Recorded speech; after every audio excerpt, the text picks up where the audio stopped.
Thank you.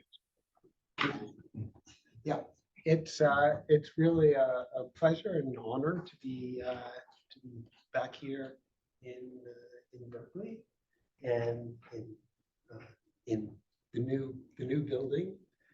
And yeah, I hope nobody's going to feel I got them here under false pretenses, thinking I was going to wrap up everything about the concept of biological age before lunchtime.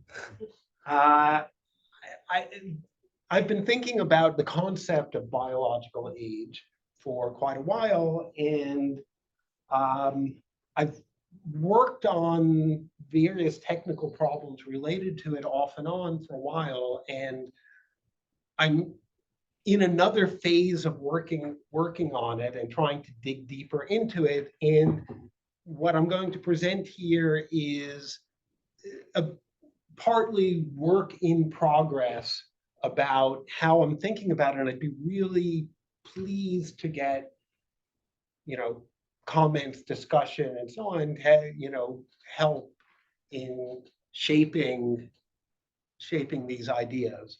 I mean, the main takeaway from this, I think the concept of biological age as currently represented in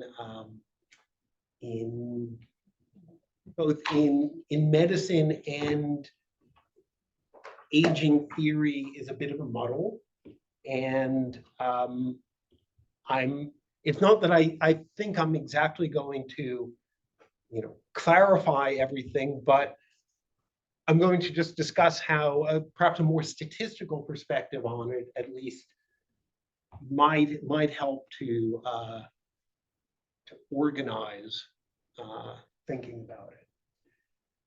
So I'm going to talk about a bit about, just a little bit about what is aging. I think for many people, what I'm going to say will be relatively familiar, and talk about what the notion of biological age is, often abbreviated BA, as opposed to calendar age.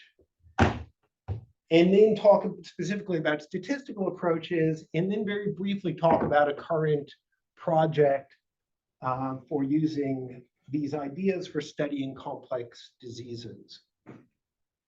So first of all, what is aging? So there have been many attempts to define it. John Maynard Smith, in 1962, said aging processes are those which render individuals more susceptible as they grow older to the various factors, intrinsic or extrinsic, which may cause death, which is, it's a definition that's trying to cover everything, but maybe doesn't do as much as one would like to kind of narrow it down. Masoro in 1995 called deteriorative changes with time during post-maturation of life that underlie an increasing vulnerability to challenges, thereby decreasing the ability of the organism to survive. So very much focused on the operational role of aging, specifically in demography, about relating aging to changes in mortality rates. On the other hand, so Costa and McCrae in the same year went in the other direction, and trumped Smith for being very general. Aging is what happens to an organism over time. So okay, we can't argue with that. Very quite influential was Arking's Cupid definition.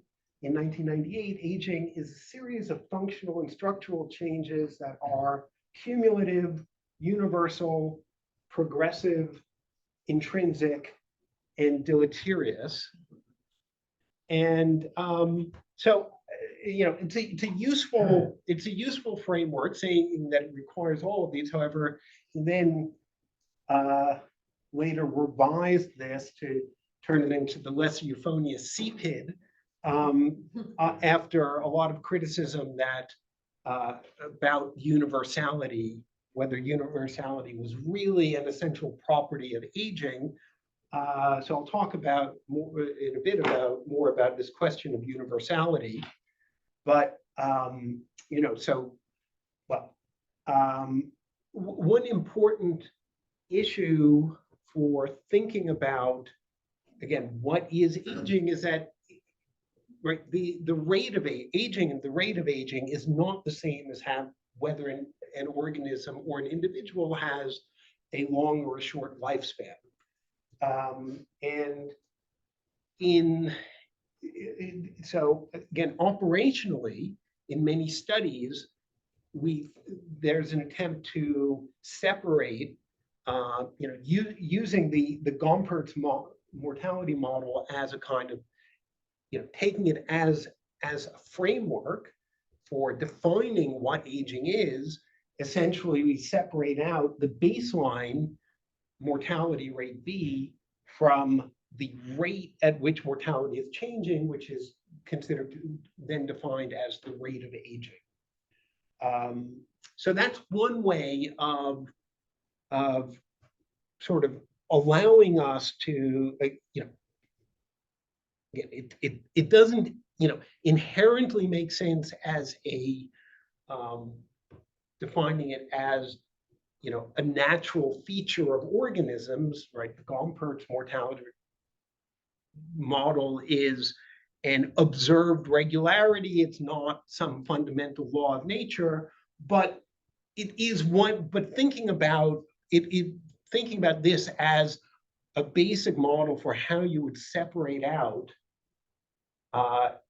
you know, the possibility. How would you even define what it meant to distinguish whether organisms have, you know, have different rates of aging from organisms having different lifespans, right? This is, you know, at least a model which I think is very useful to think about, right? If you just imagine organizing different organisms by their, you know, their B and their theta in a Gompertz mortality model, and saying, ah, yes, well, if, you know, theta is high, then it's high aging, but if B is high and theta is low, then it's just short lifespan, but slow aging. And then you could ask, well, so we're going to be talking about now to what extent is the theta itself a universal property? So is aging universal? So, and this is the thing again that forced Arking to change his definition. A lot of research showing that across species, there are clearly some that show negligible or even negative senescence. So some protozoans, not all, as was previously thought. Tortoises seem to have very, very slow or even undetectable senescence. Fish with indeterminate growth. Some plants, some birds have show very little senescence, even when they all may have relatively short lifespans because they have a high constant mortality. There's, on the other hand, there is, at least within somewhat related species, as Arking and other pointed out, some common patterns of mortality rates. These are survival curves of humans, beagles, and mice, rescaled to fall on the same, to fit together on the same time scale. And there's clearly a certain kind of universality in the pattern, again, within related species. Is there a reason that Arking looks at survival curves rather than, say, mortality? No, I mean, right. So there is this some also law of nature that survival curves mostly all look the same, but not all of them. And here's right. So lapwings, a small bird, has a very different looking survival curve. So it has, again, quite a short lifespan, but what essentially looks very close to an exponential survival curve corresponding to an almost constant mortality rate. Are there mammals that don't look like the standard Not human? that I'm aware of. Yeah. Does it matter where they fall in the predator-prey hierarchy? Well, so that's an issue in evolutionary theory of aging. It is usually so the general theory, which has been only, I think, very modestly tested because it's very difficult to test, is that rate of aging should be higher for prey species and higher when level of predation is higher. But I'm not. I actually don't know how it's actually hard to, right. The problem is, in order to empirically do that, you'd have to compare species to closely related other species that had a very different lifestyle. So there's some evidence for that. I'm sorry, just one. Oh, So yeah. aging here is a property of a group, like a species, or is an individual property? Well, right now, aging is a property of a group, and precisely what we're going to go into is a concept of biological age, which is intended to then differentiate between individuals within the group. And within a species, there can be huge variation based on individual circumstances, certainly in huge variation in lifespan. The thing I'm going to try to discuss is the difficulty in talking about to what extent is that different, clearly, obviously difference in lifespans between individuals, but that's inherent just to the notion that mortality is a random event. So the question is, how can we make sense operationally of even the question, is aging an individual property? Are there individual rates of aging? Precisely because, as you say, all the natural definitions of what aging is are population level properties.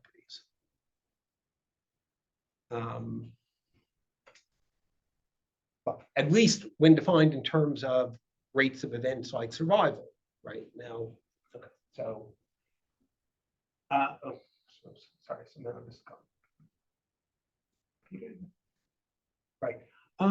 Just a little digression about to talk about how rates of aging have changed. And I put this in here in part because some time ago I was at a talk at Oxford where someone was explaining that so the talk was advertised as being about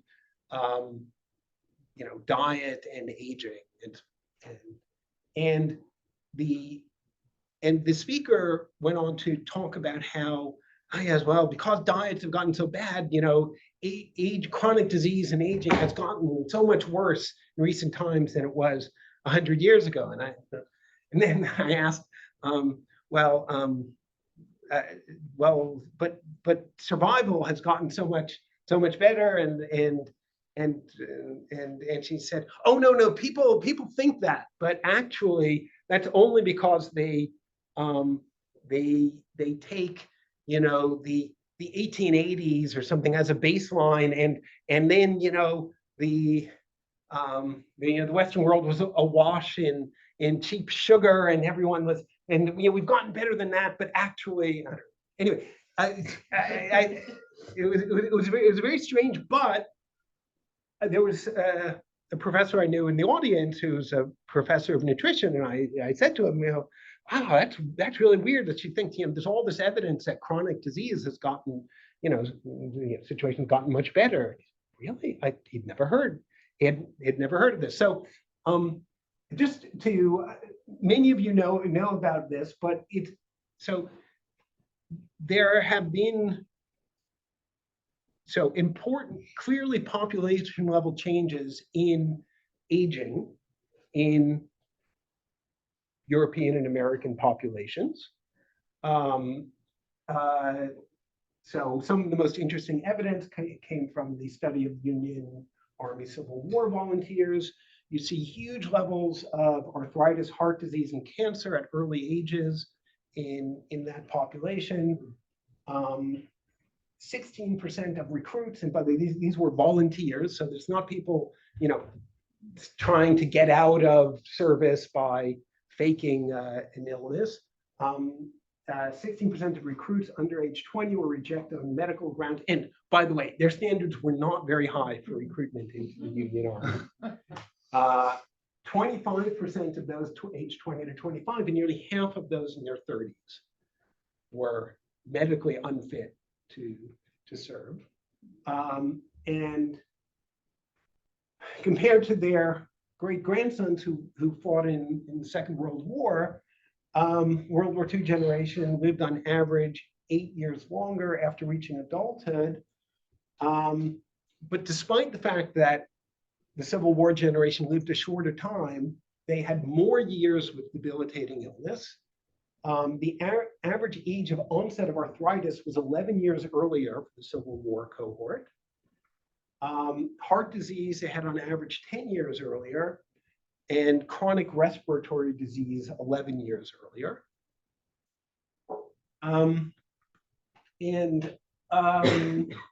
So a study of US health interview, so from the US Health Interview Survey, percent of Americans reporting limitations on daily activities due to chronic illness.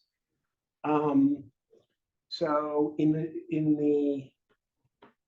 so over the course of less than 30 years, so 45 to 64 age group went down by about a third, and in the 65 plus age group went down by about 20%.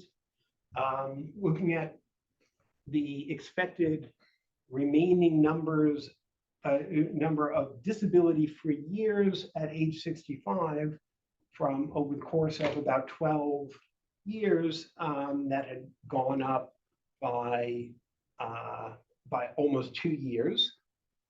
And there's a 13% reduction in dementia incidence per decade over about the last 25 years in Europe and the US, which is equivalent basically to, given the rate of onset of these things, so 2.7 years younger over the 25 years. So so there clearly is something that needs to be described here in terms of the possibilities of changes within a population, across populations, and within subgroups and individuals within a population about aging is clearly not something running along a single defined course. Now, what is biological age as a theoretical construct? So it's supposed to represent the progression of the senescence process in a single individual. Now, a fundamental question about aging is essentially what kind of variability does it show? So is it multiple progressive processes in distinct body systems with modest or no linkage between them? In other words, is it, your heart, heart calcifies, your brain develops, amyloid plaques, your skin thins, right? All these things happen each on their own calendar, or is it, as Toynbee was supposed to have said about history, just one damn thing after another? In other words, is it just something happens, something else happens, the body is just accumulating these things. One of them kills you. Is it a deterministic process that drives deterioration throughout the body? And if so, is it more or less identical in all individuals, or is it happening according to an individual program that may vary according to genetics or early life programming? Or is it a stationary process that reverts over time to a deterministic trend? In other words, it could be that aging is what we call aging is fundamentally shaped by things that happen to you. You develop some disease, but over time, people tend toward whatever by the time you get to 80, you're more or less like all the other 80-year-olds. Whatever has happened in between, if you haven't died before then, perhaps because of some period of illness that you had. Or is it a single progressive process with significant cumulative stochasticity that drives deterioration or loss of robustness in disparate physiological systems? Okay, now, if it's any of the first four, then biological age isn't a very useful construct.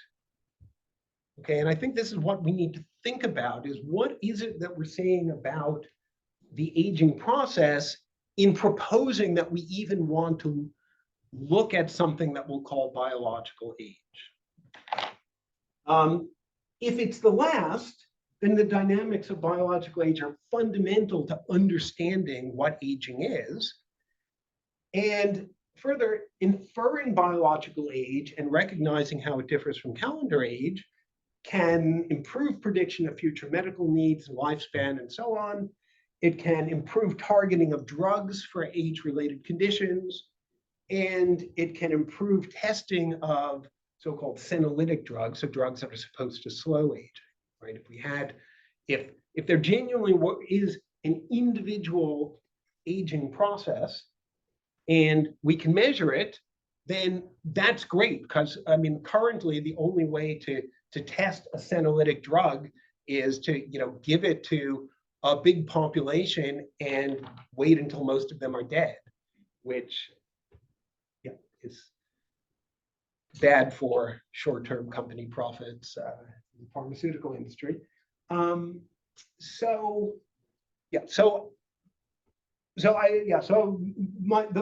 fundamental thing I want to say is I think that thinking about biological age is fundamentally a question of thinking about what sort of variation is there in the aging phenomenon, the aging phenotype. Yes? How do you feel about the possibility that at different ages, biological age is a different thing as a theoretical construct? So among those who survive only to age 20, we should use one theoretical construct of biological aging that might be one of those first four. But among those who survive to 80, we're talking about a different population, and biological age, we would need a different theoretical construct. Certainly the process has phases. There's no question. Up through age 20, mainly what's happening is the process of development, and a lot of confusion in thinking about aging comes in trying to, again, you have definitions like whatever happens over time. The fact that there's a development process that is clearly different from the aging, even if some sort of aging is also going on at the same time. Yeah, that's clearly something that needs to be separated. And if you want to make any argument to me that tells me, well, actually aging is more complicated than you think, I'm completely on your side.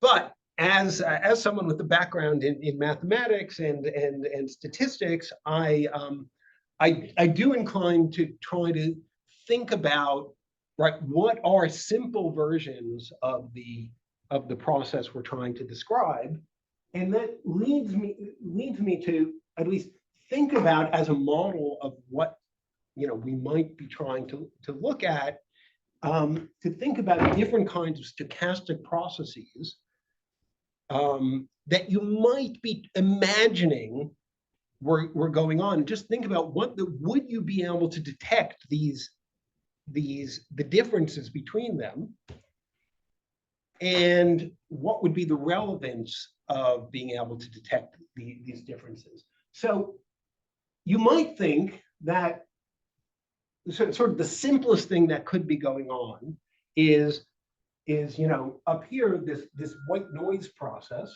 So basically everyone is progressing at the same rate, but one day you've got the flu, and so you're in a worse state, and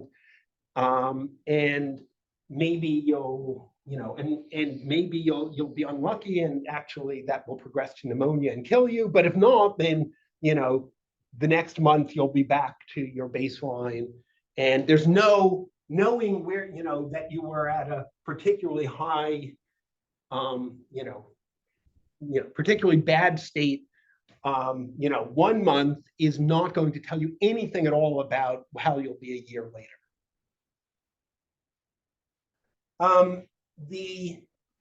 This is what I was referring to as a stationary process, where if you're, you might get ill, you might have, you might have a heart attack, you might have some, some illness, and it might kill you.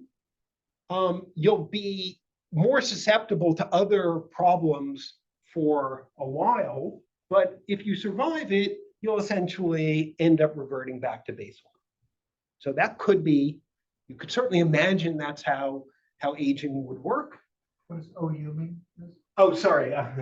It's Ornstein-Uhlenbeck. It's just the kind of process that I was simulating here. Sorry. And AR is autoregressive. Sorry, I went and abbreviated the title here to fit them in. So it could be something like a Brownian motion, a random walk, where something happens to you, and that's if something bad happens to you, you're stuck with it, and whatever happens after that will just add on to that. So whatever the cumulative effect of your the things that happen to you in life, right, will take you on to higher and higher, higher and higher levels of senescence. If you do well early in life, then that stays with you forever. Your trend will always be that much below what everyone else's is. So that's a plausible sort of model. This Levy process is like the Brownian motion process, except actually most of the action happens in jumps. So you have a heart attack, you fall and break your hip, whatever it is. These things happen, and they move you to a significantly worse state. And again, that stays with you, and that's controlling what your senescence state is. So there's the integrated Brownian motion. So that's just saying that, well, what's changing over time is actually your slope. So somehow, you're not, what happened to you isn't jumping around. It's smoother, but your trend. It's you on average you've got you're aging at 1 year per year, but maybe it's sometimes it's going faster, sometimes slower, and that those changes in slope are cumulative. Or maybe, some people are fast agers and some are slow agers, and, some of the action is happening in just random stuff that happens over your life, but most of what determines whether you're going to do, fare well or poorly is determined by your individual rate of aging that was determined at birth. Okay, so these are some of the issue. So, okay, so I'm gonna have to 10 minutes. skip ahead a bit. I'll just say that I got into thinking about this originally by looking at a bunch of theoretical models of aging that tended to posit that there was some underlying unseen vitality, and that you could recognize that by looking at the shape of mortality curves. And the basic lesson came out of a lot of mathematics is that no, you can't. You can't figure out what's happening, on the individual level, what kind of process is driving it by looking at the mortality rates as a function of age or anything about that. So now let me skip forward a bit.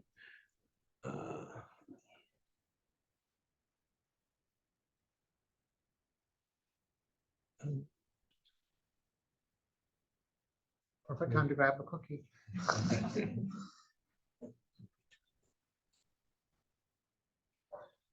So just one.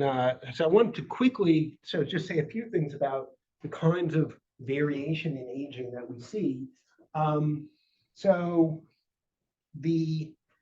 when I started looking at aging, the one thing I thought I knew was that there were some things that were, features of aging that clearly had no relationship to, anything else, that were just epiphenomena of aging.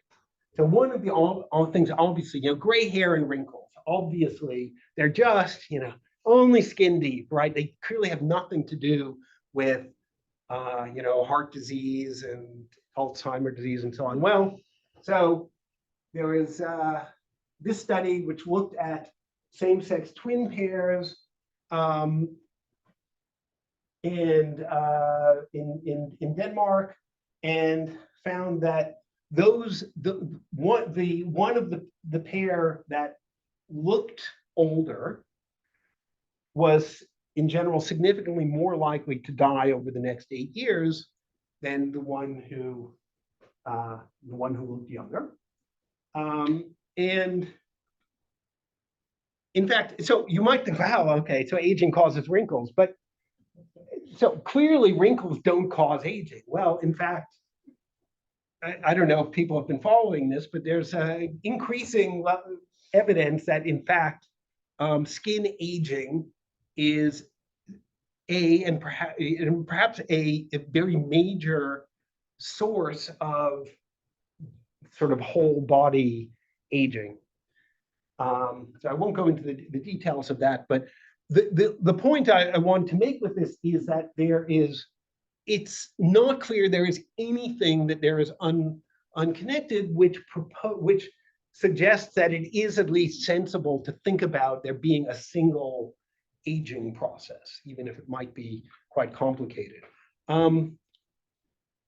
So here's a recent study that was done looking at people's first health event and then subsequent health events, and finding that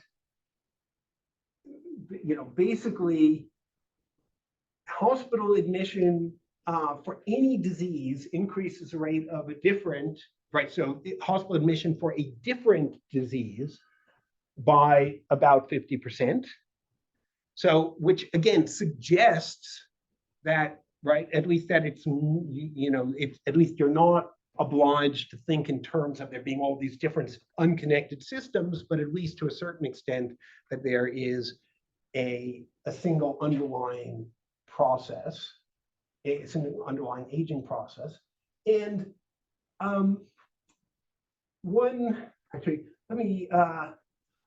this is a study that I quite like because it gets very much to the issue of individual variability, which I think is essential for thinking about whether it makes sense to talk about individual biological age.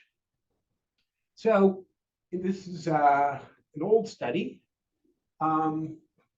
So this is one of the very few studies I've seen that has looked separately at, right, rates of change by individual over time. And what they found is that there was actually considerable variability in the variation over time. And as you can see, that even in the old group, which I believe is 70+ group, so in measures of grip strength over, I think this was over 10 years, I'm not quite sure, 15% showed no decline. Whereas, of course, on average, there was a very significant decline. Okay, so individuals of the same calendar age differ in their expression of age-typical characteristics. These seem to be correlated with each other. So it might make sense to describe them in terms of a single or a small number of progressive stochastic processes that we might call biological age. Biological age has long-scale temporal correlations, make it an essential part of the nature of aging and practically important for prognosis. All right, so now I only have a few minutes. So I was going to say some things now about the various methods that people have used for estimating biological age. I'm just going to, sorry. Let's skip over this. Right. So here's what I think is the essential features of what should be a definition of biological age. So it's an individual property changing over time that increases on average. It should be calibrated to, on average, to calendar age. So it has cumulative stochasticity. So if things that random events that happen early on don't carry forward, then it's not useful as a description of aging. And the differences in biological age are associated with age-related deleterious changes. Now, I have, so there are a bunch of methods that people have used for defining this, and I'm going to basically skip over them and just talk about my approach. But let me just say that in principle, if you're thinking about estimating biological age, so one thing you might be asking is, well, given some things we can measure biologically, how can we estimate the calendar age? You might be asking, given some measurements, including the calendar age, how can we best use those to predict future survival? Or we might be asking, given some measurements, we want to estimate some hidden progression of biological age in such a way that the estimate usefully predicts the future trajectory of multiple aging phenomena. And the traditional methods of biological age estimation are actually doing one or two and not three. And I guess the only thing I have time to say now is that I've been developing a method for doing number three. I actually, so there's quite a lot of work that depends actually on essentially multilinear regression. So saying by the way, this is the first work I know of which attempted to estimate biological age, and interesting, so trying to see are the survivors of the Hiroshima bombing having increased aging. But so the essential notion seems to be, well, if we put some biological things together and we can use them to predict calendar age, then that's biological age. But of course, that's conceptually flawed, right? Because essentially what that means is if at some point, right, your biological measures could get so good that you could have a perfect estimate of calendar age, at which point it becomes useless as an estimate of biological age. And because of the individual variability, you mean? well, the point is, if you have, right, you have any collection of random processes developing over time, if you put enough of them together, essentially you can exactly describe the time, right? Because essentially, the variability averages out and you end up with a perfect estimate of time. The mere fact that these are biological does not mean that they are, measuring biological age rather than calendar age. Let's say we weren't predicting calendar age, we were predicting number of years that individual has left in their life. Yes, Would but- that be fine for you? Well, that would be well, no, that would be like the second, what I'm going to describe as the second method, which has, yeah. So, okay, so what's generally considered one of the best methods, it's about 20 years old, it's essentially a hierarchical linear model using a hidden factor, which is supposed to be common to all the biomarkers, and similarly, what is essentially identical method, but coming from the economics world using structural equation modeling. And so they're both sort of equivalent, and they're fine. They can't capture something like biological age, but the problem is that they can only be done at a single time. They don't actually capture the process over time. So they can't distinguish between the different sorts of, kinds of variation. Can't even actually distinguish whether there's real biological aging going, just differences in biological aging going on. So then the last thing I'm going to say is, so I've been working on a longitudinal method that actually takes account of can take in individual data over time and estimate this hidden process, and it's based on some ideas from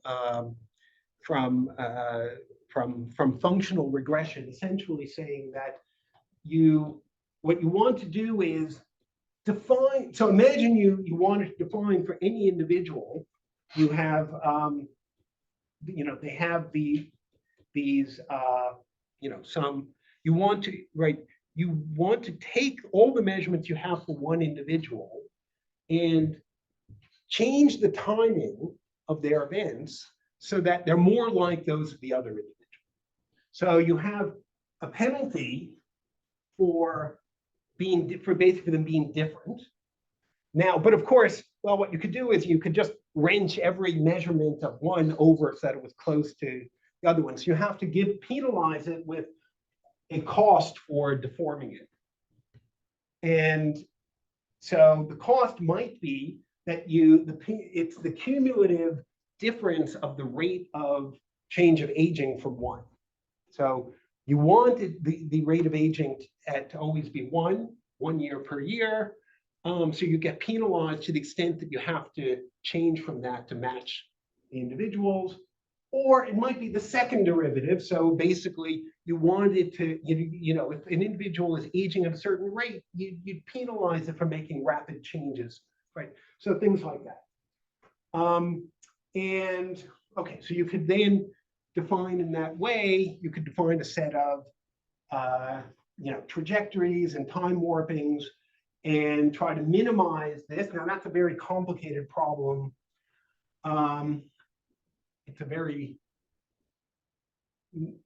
difficult optimization problem, and it doesn't actually allow you to incorporate events into it, because what do you do with, one individual has death at a certain time and another individual has death at a different time. So you have to push the death to the same time, or what if you have an individual who's censored, you didn't observe the death?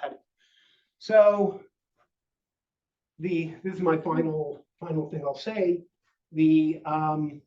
So what you can do instead is, instead of matching each individual to every other individual, you try to match each individual to the average of the population. And when individuals have events, you basically penalize them for having, if their events, whatever they are, at times when they're rare for the rest of the population. And then instead of trying to optimize, we use a Bayesian method where essentially the deformation cost basically becomes part of your prior. So, and then you can basically use simulation methods to simulate from a bunch of trajectories for each individual, get a sample from each individual's posterior, and then you're done. So that's okay. So that's all I'll say about this, except just to say that so I've written software to do this. I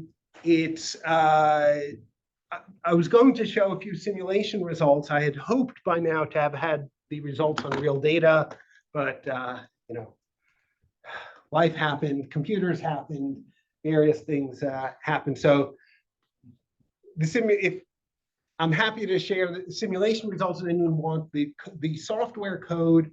If anyone's interested in trying this out, it works. It's on GitHub. Anyone's free to try it out, although I still need to improve the documentation. But if anyone's interested, get in touch. I'll share it with you and talk you through using it. And About Yeah. the typical member of the population. Yeah. How do you decide what the relative population is for the individual compared to? right. So you mean in terms of The yeah. motivation, I think about racial disparities Yeah. and all of this. So would you just take the race? Yeah. But you could think of other subpopulations. We usually use national populations because that's the way our data Yeah. are organized, but that's not necessarily biologically the population. Yeah, that's a really good question, and that is related to what I've seen as a more general question of actually. So the software I've written allows you to include arbitrary covariates for individuals in the estimation, and right. So there are two ways you could imagine dealing with the question you're talking about. So one would be that you say, well, we have people who are different by age and sex, different by race and sex and economic condition and so on. And so what we want to do is have a model that either represents that as a linear factor in the prediction, right, that's being made, that so individuals are being compared. So people are, let's say, so in the US,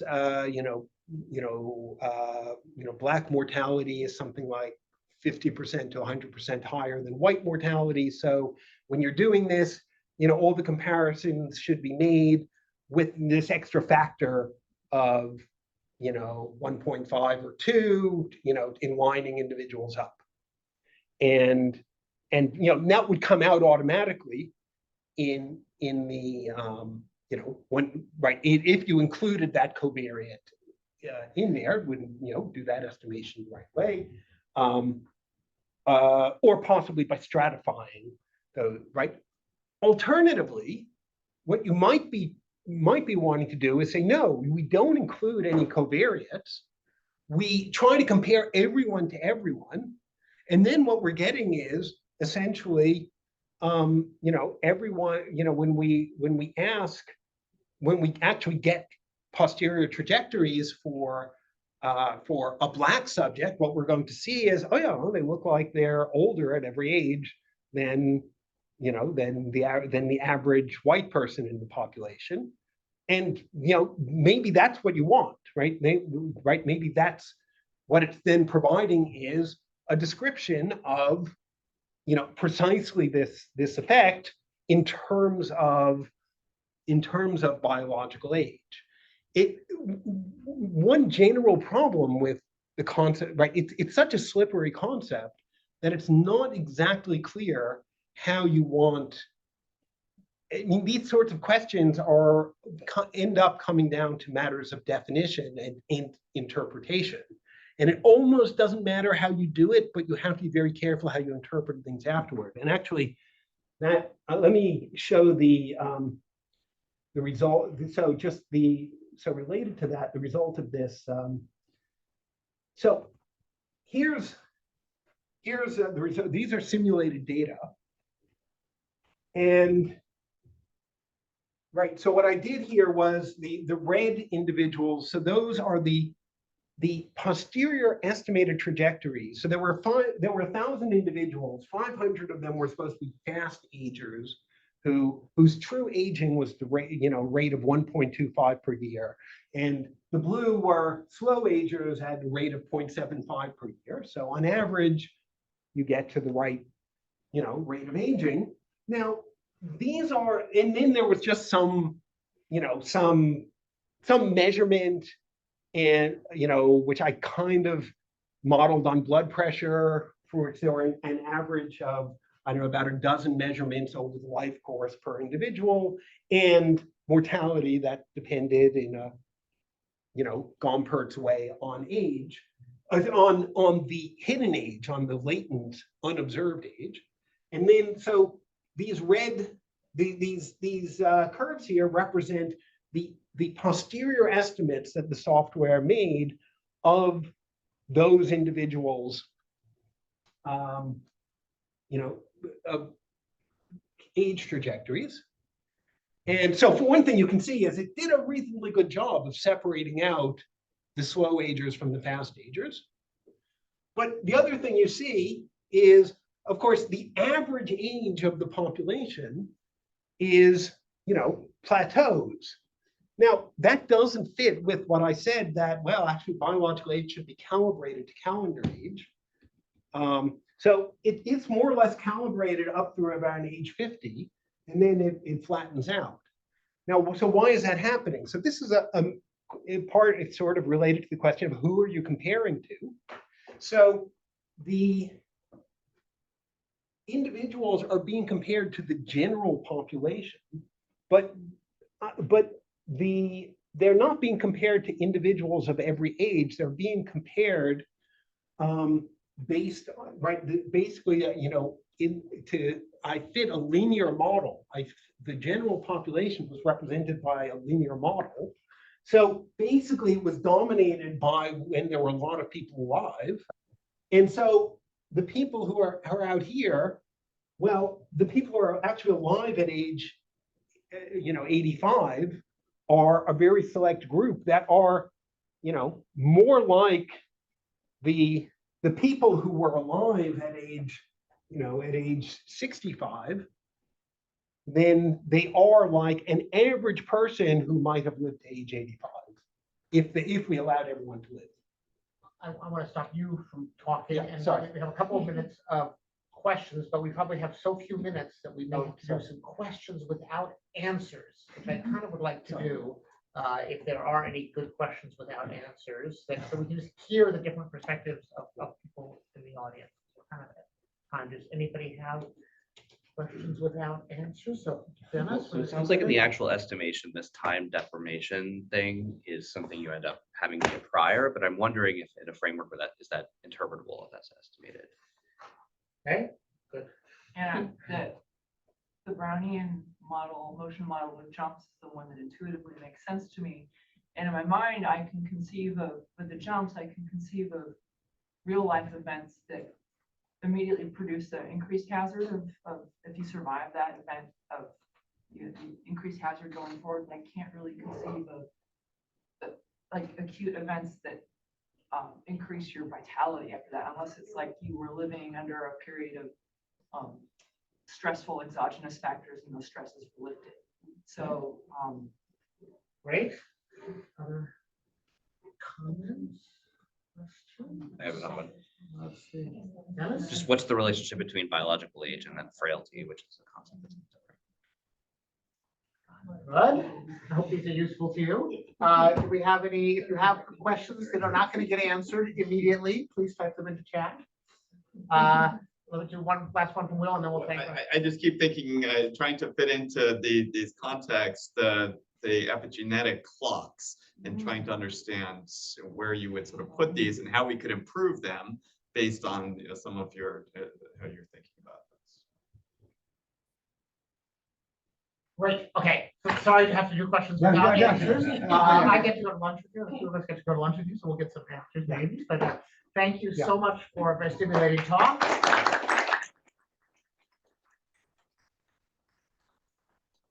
You're here, you're giving a